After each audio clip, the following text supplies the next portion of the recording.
സ്ഥലത്ത് പോയിട്ട് നിൽക്കും. എന്നിട്ട് മറ്റേ കടയിലൊക്കെ കൂടുതലായ കാരണം ഇവരെന്ത് പറയുന്നു അത് കേട്ട് വിശ്വസിച്ചിട്ട് എടുക്കും. അപ്പോൾ നമ്മളൊരു വില പറഞ്ഞാൽ ആ വില അവൈലബിൾ ആണോ അപ്പൊ കിട്ടുമോ, അല്ലാന്നുണ്ടെങ്കിൽ ബുക്ക് ചെയ്താണെങ്കിൽ കൺഫേം ആയിട്ട് ഇത് 10 ദിവസത്തിനുള്ളിൽ കിട്ടുമോ, ഇത് ഒരിക്കലും കിട്ടാത്ത ഐറ്റം ആണെന്ന് മനസ്സിലാക്കി കഴിഞ്ഞാൽ അത് നമ്മൾ കിട്ടാത്ത വിലയാന്ന് തന്നെ മനസ്സിലാക്കണം. അതാണ് ഇപ്പൊ ഇതിൽ ചെയ്യേണ്ടത്. അതാണ് സെയിൽസ്മാൻ വില പറഞ്ഞു പറ്റിക്കുന്ന രീതി എന്ന് പറഞ്ഞ്.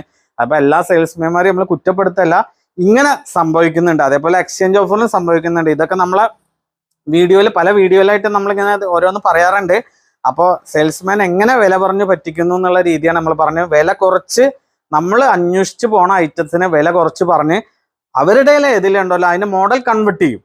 നമ്മൾ ഇതെന്താ വെച്ച് കഴിഞ്ഞാൽ ചില കസ്റ്റമറെ പടക്കം വെക്കാൻ പറയും. അതായത് കിട്ടാത്ത വില ഒന്ന് കറങ്ങി വരട്ടെ. ചിലവർ പറയും വില കാട്ടെ, ഞാൻ 4-5 കടയിൽ അന്വേഷിക്കാണ്. അപ്പോൾ ഒരു പണി കൊടുക്കട്ടെ വെച്ചിട്ട് ചെയ്യുന്ന പരിപാടിയാണ്. അപ്പൊ തിരിച്ച് ആ സെയിൽസ്മാൻ്റെ അടുത്ത് തന്നെ വരും. സെയിൽസ്മാൻ അവന്റെ കഴിവ് ഉപയോഗിച്ചത് കൂടിയത് പിടിപ്പിക്കും. അപ്പോൾ നമ്മൾ ശരിക്കും പറ്റിക്കപ്പെടുന്ന കസ്റ്റമറാണ്. കസ്റ്റമറെക്കാട്ട് ഒരുപാട് ഐഡിയ ഉണ്ടായിരിക്കും സെയിൽസ്മാന്.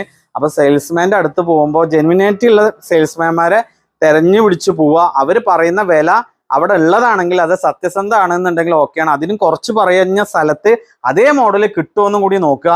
ആ മോഡൽ ഇല്ല, ഇത് ഇവിടെ അവൈലബിൾ അല്ല, കുറെ കഴിഞ്ഞിട്ടാണ് വരിക, എന്നാ വരിക എന്നറിയില്ല, ഇങ്ങനത്തെ ഉള്ള സംസാരങ്ങൾ കണ്ടാൽ മനസ്സിലാക്കണം ഇത് നമ്മളെ വെറുതെ പറ്റിച്ച ഒരു വില പറഞ്ഞതാണിന്ന്. ഇത് അറിയാൻ വേണ്ടിയിട്ട്, നമ്മുടെ ഫോളോവേഴ്സിന് അറിയാൻ വേണ്ടിയിട്ടാണ് നമ്മൾ ഈ വീഡിയോ ചെയ്തത്, അല്ലാതെ ആരും ഉദ്ദേശിച്ചിട്ടോ കാര്യങ്ങളോ അല്ല. എല്ലാ സെയിൽസ്മാനും ഇങ്ങനെയല്ല എടുത്തെടുത്ത് പറയാണ് നമ്മൾ വീണ്ടും.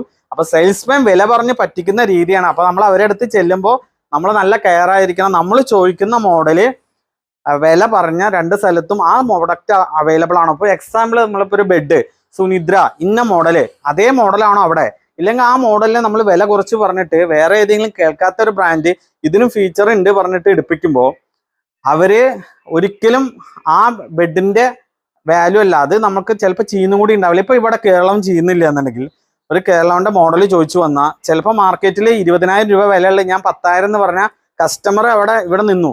പിന്നെ നമ്മൾ അത് കിട്ടാൻ ബുദ്ധിമുട്ടുണ്ട്. അതിനായിട്ട് നല്ലൊരു ബെഡ് ഉണ്ട്, വേറൊരു മോഡലുണ്ട്, എക്സ് ഉണ്ട്, വൈ ഉണ്ട് പറഞ്ഞ് നമ്മൾ എന്തെങ്കിലും ഒരു പേര് പറഞ്ഞു മാത്രം ആ ബെഡിന്റെ പേര് പറഞ്ഞിട്ട് ആ ബെഡിൽ ഫീച്ചറും പറഞ്ഞിട്ട് നമ്മൾ അതിനെ കൺവെർട്ട് ചെയ്യുമ്പോൾ നമ്മൾ ശ്രദ്ധിക്കണം. നമ്മൾ ചോദിച്ചു വന്ന ആ ഷോപ്പിൽ ചോദിച്ച സെയിം സാധനം ഉണ്ടോ, അതിന്റെ റേറ്റ് ആണ് കമ്പയർ ചെയ്യേണ്ടത്. അത് അവിടെ ഉണ്ടോ എന്ന് നോക്കണം.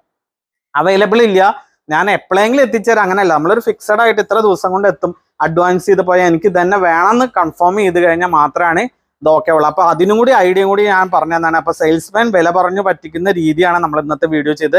വീഡിയോ മാക്സിമം എല്ലാവർക്കും ഷെയർ ചെയ്യുക, ലൈക്ക് ചെയ്യുക. നമ്മുടെ വീഡിയോ ആദ്യമായിട്ടാണ് കാണണമെങ്കിൽ സബ്സ്ക്രൈബ് ചെയ്യുക. Okay, thank you.